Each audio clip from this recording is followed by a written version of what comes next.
up, people? It's your boy the Kryptonian saying here, bringing you a review for One Piece chapter 508. And this is going to be really cliche to start off like this, but you can damn sure bet that the plot's surely thickening here. And I want to start off with Zoro's observation that something is wrong with Kuma. Like the Bartholomew Kuma who is there fighting against the Straw Hats, Zoro realizes that something isn't right. And I really like the fact that it was Zoro who caught this, because Zoro did fight him and he took a lot of pain from Kuma. Because if you go back to that chapter where he took on Luffy's pain, Kuma was right there in his face. So if anyone who is able to discern whether or not that's actually Kuma or not, it's going to be Zoro. So I like the fact that Oda kind of had Zoro kind of catch this up, because if you look at it, when you have Kizaru and he's, basically trolling the fuck out of Hawkins. I love that. Like Captain Hawkins, and then you have Drake who shows up. But see, I love that, and I love the fact that you have Zoro and he's fighting against, I'm guessing, this projection of Kuma, whereas you have Hawkins and Drake. They're starting to freak out a little bit because they got Kizaru right in front of them. They've got this fake version of Kuma, or maybe a real version, but I'm starting to think maybe Oda is showing us more of his power, because it might be one of those scenarios where Kuma is able to put projections of himself in multiple different places, and maybe they have like a little bit of combat power.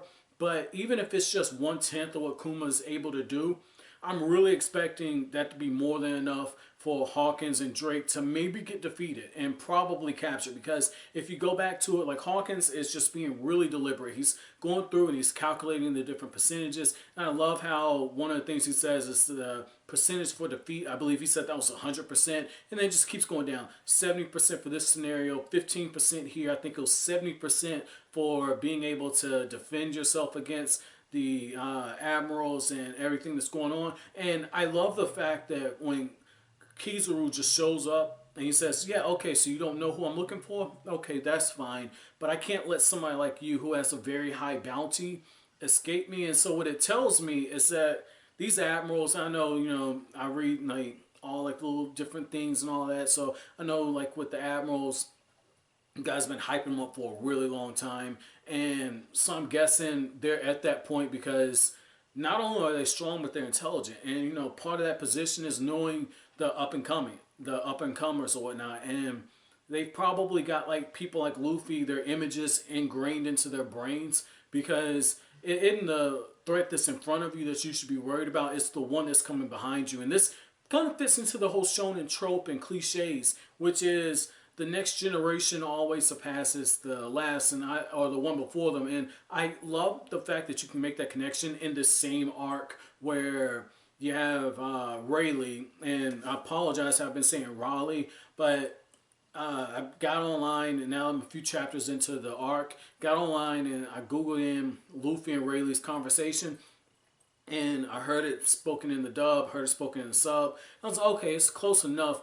It's Rayleigh, so I apologize for that. That's one of those Zolo things, the Viz spelling, all that kind of got me on that. So, that's on me. But I love how when Rayleigh had that conversation, he's talking about Roger's, last words to him and what happened on that day Roger was executed, and how basically Roger just opened up the door for all these different pirates from Shank's generation to Luffy's generation now, going after the One Piece, and just each generation is just rising up. And so it makes sense that the admirals are aware of what's coming after the fact. And I love how one of the things that we see is, some of Hawkins' people, they're starting to freak out because they understand Kizaru is a pretty big deal. And I think I've been downplaying Kizaru a little bit, because I was like, oh man, he blitzed the cannonball, it was pretty cool. But he walks up to Hawkins and he says, look, have you ever been kicked at the speed of light? I'm like, the fuck?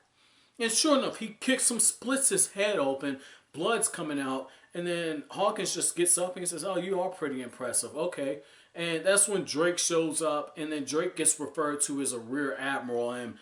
But what I really love about that is the fact that Drake is recognized as being a former member of the Navy. So I thought that was pretty cool, and it makes me want to see what, you know, Bonnie, or as the Viz manga calls her, Glutton.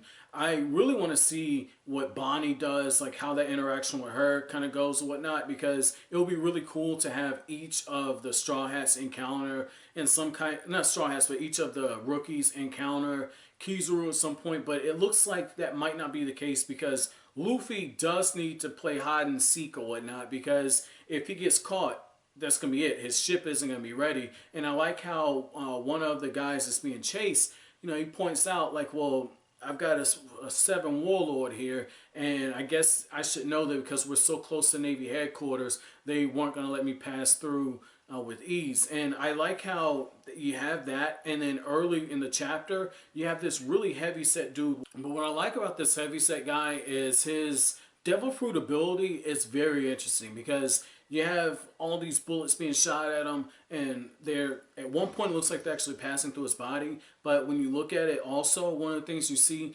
is the bullets, they get smaller, and all of a sudden they just blow up in size. And it's just showing you that with these different devil fruits, you have an immense ability. You have a chance to use it in certain ways that, even if it's not the strongest devil fruit, if you use it in the correct way, like how Foxy did when he fought against Luffy, the weakest character can become a really huge threat. So I love the fact that we get to see a little bit of that. And just speaking of Luffy, I thought that it was pretty ballsy that when Luffy figures out that this Kuma that's in front of them was the same 7 warlord who appeared at the end of Thriller Bark, Luffy, after he has this moment where he's like, I thought you said it was a shockwave. Oh my god, it's a beam. And he's, you know, geeking out over it. I love the fact that Luffy automatically goes into Gear 2. And it's so telling that he's going into Gear 2 to protect his crew, because as we know, Gear 2 shortens his lifespan.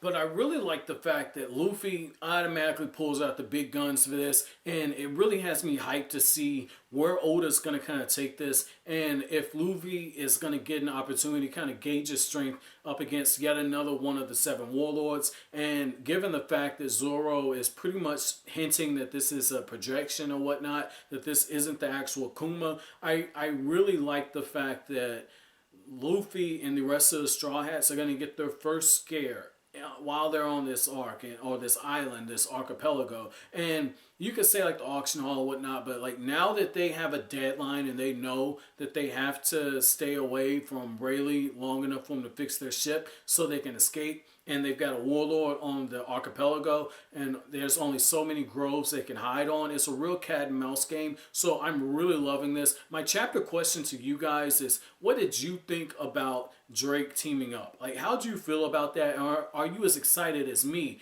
to see Drake finally show what he can do, man? Because I love the idea of a former Navy officer fighting up against an admiral. I really love seeing that, because if anyone knows a weakness around Kizaru's abilities, it's going to be Drake. But as always, guys, if you like anything I had to say, don't forget to comment, rate, subscribe, and share. Thank you so much for watching the video, guys. Have an awesome day.